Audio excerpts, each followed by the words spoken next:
The night he returned to the town, the sky was split open with lightning. Rain fell hard, relentless, as if it had been waiting years for this moment. Ion stood beneath the flickering streetlight, water soaking through his coat, his suitcase resting beside him like an accusation. The town sign creaked in the wind, paint peeling, letters faded. Everything looked smaller than he remembered. Or maybe he had grown heavier with things he could no longer put down. He had sworn never to come back. The road that led into town curved gently, familiar in a way that made his chest tighten.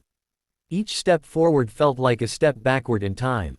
The houses stood quiet, windows dark, as if the town itself was holding its breath. Memories rose uninvited, laughter echoing from open doors. The smell of bread in the mornings. The sound of his mother calling his name before the world broke apart. He stopped in front of the old family house. The gate hung crooked, one hinge rusted through. The garden was overgrown, weeds claiming what once bloomed with care. Ion pushed the gate open, the sound cutting sharply through the rain. For a moment, he considered turning back. But there was nowhere left to run. Inside, the house smelled of dust and abandonment. Furniture draped in white sheets looked like ghosts frozen mid-breath. He set his suitcase down and leaned against the wall, sliding slowly to the floor as exhaustion finally caught him. His hands trembled, not from the cold, but from the weight of being here. This was where it all began. And where it all ended. 15 years earlier, this house had been full of noise. His father's voice, steady and warm. His mother's laughter. His younger brother Sammy racing through the halls, fearless and alive. Back then, Ion believed life followed rules. That love protected you. That homes did not fall apart. He had been wrong. The memory returned the way it always did, sharp and unforgiving. The argument. The raised voices. The door slammed too hard. His father leaving in anger, promising to return. The sound of tires screeching in the rain. The phone call that arrived hours later, stealing the future in a single sentence. His father never came back. After the funeral, everything unraveled. His mother folded inward, grief turning her silent. Sammy grew reckless, angry at a world that had taken too much. And Ion, the oldest, carried the responsibility like a burden chained to his spine. He left town years later, believing distance could save him from drowning in memory. It didn't. The city gave him success but no peace. He built a life measured in achievements, not meaning. Applause replaced affection. Nights grew longer, lonelier. And when his mother died last month, alone in this empty house, the guilt finally caught up to him. He slept on the floor that night, dreams tangled with regret. Morning arrived quietly. Sunlight filtered through cracked curtains, illuminating dust particles dancing in the air. The storm had passed, leaving the town washed and still. Ion stepped outside, breathing in the cool air. Somewhere nearby, a bird sang. Life, indifferent and persistent. At the market, faces turned. Recognition flickered, followed by hesitation. Some nodded politely. Others looked away. He didn't blame them. He had left when they stayed. Is that you, Ion? He turned to see Mrs. Halim, older now, her hair fully gray but her eyes unchanged. She had been his mother's closest friend. Yes, he replied softly. She studied him, then reached out, gripping his arm. You came back. I had too. She nodded, understanding more than he said. Your brother, he's still here. The words landed hard. Sammy. They hadn't spoken in years. The last conversation had ended with anger, accusations thrown like knives. Ion had chosen silence instead of apology. It was easier. Until it wasn't. That evening, he found Sammy at the old garage near the edge of town. Grief stained his hands. His posture was tense, defensive. He looked older than his years, carved by hardship.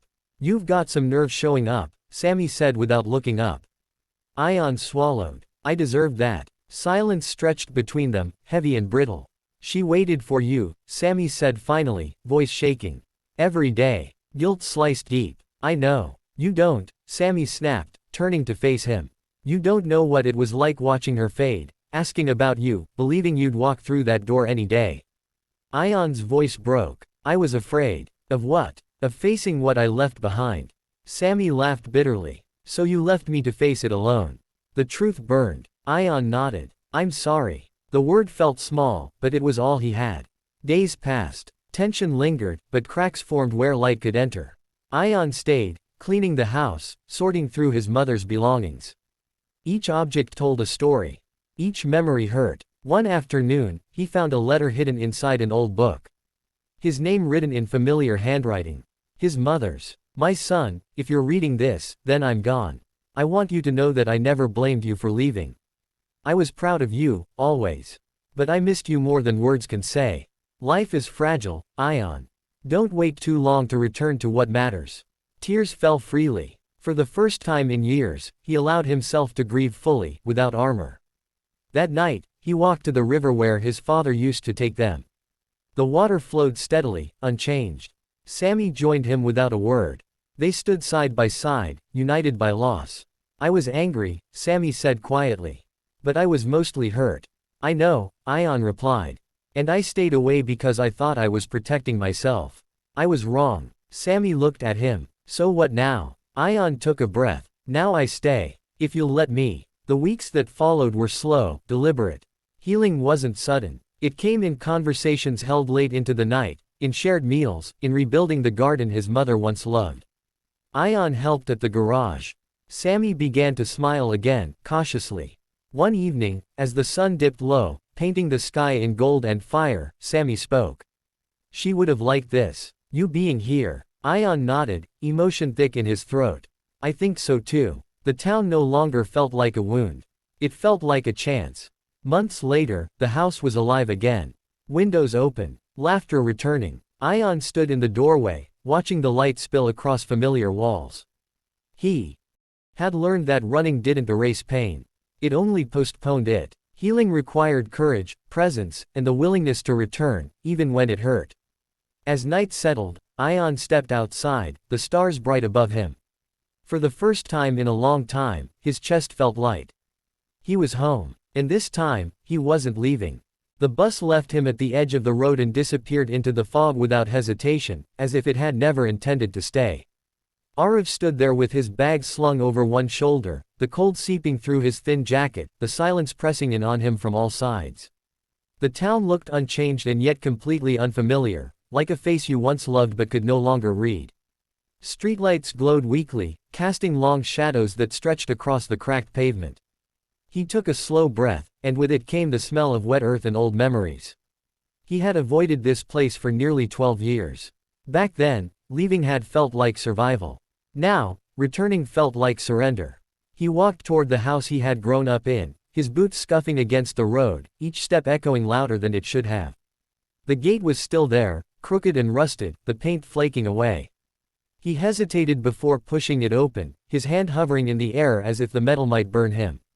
When it creaked, the sound cut straight through his chest. Inside, the house was quiet in a way that felt unnatural. Not peaceful. Abandoned. Dust covered every surface, and the air carried a faint scent of old paper and closed rooms. Arav set his bag down and leaned against the wall, his knees giving way beneath him. He slid to the floor, staring at the ceiling where faint water stains traced the passage of years. This was where his life had broken apart. His mother's voice came back to him uninvited, gentle but firm, calling him in for dinner. His father's laughter followed, warm and steady. And then there was Rohan, his younger brother, always running, always smiling, always trusting that the world would catch him when he fell. The night of the accident returned with brutal clarity. Rain. Raised voices. A door slammed in anger. Arav remembered standing frozen in the hallway, listening as his father walked out, promising he would cool off and come back. He never did. The phone call arrived hours later, stripping the house of sound, of breath, of future. From that moment on, everything changed. Grief hollowed his mother out. Rohan grew distant, reckless, angry. And Arav, the oldest, carried the weight of responsibility like a sentence he never questioned. When he finally left for the city, it felt like escape. He told himself he would come back when things were better. They never got better. Morning light filtered through the dusty windows, pulling Arav out of restless sleep. His body ached from the floor, but the pain grounded him. He stood and opened the curtains, watching the town wake slowly. Somewhere, a shop shutter opened. A bicycle bell rang. Life, indifferent and persistent, went on. At the market, people recognized him in fragments. Curious glances. Hesitant nods. A few murmured greetings. He kept his head down, his dark jacket pulled tight around him, his face shadowed by exhaustion and regret. "You're back." He turned to see Mrs. Verma, older now, her back slightly bent but her eyes sharp as ever. She had lived next door all his life.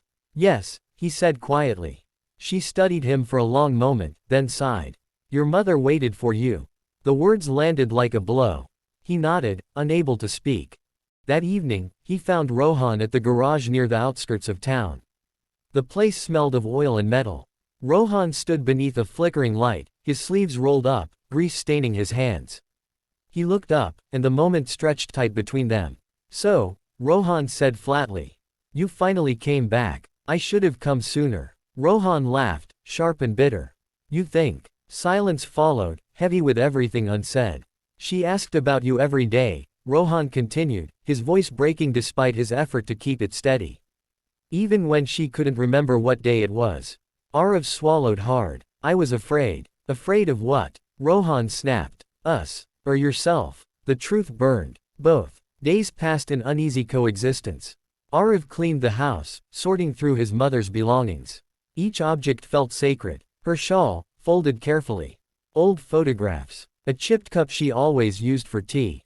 In a drawer, he found a letter addressed to him, the paper yellowed with age. "My son, if you are reading this, it means I am no longer here. I never blamed you for leaving. I only wished you had believed that you could come back. Life does not wait forever, Arav.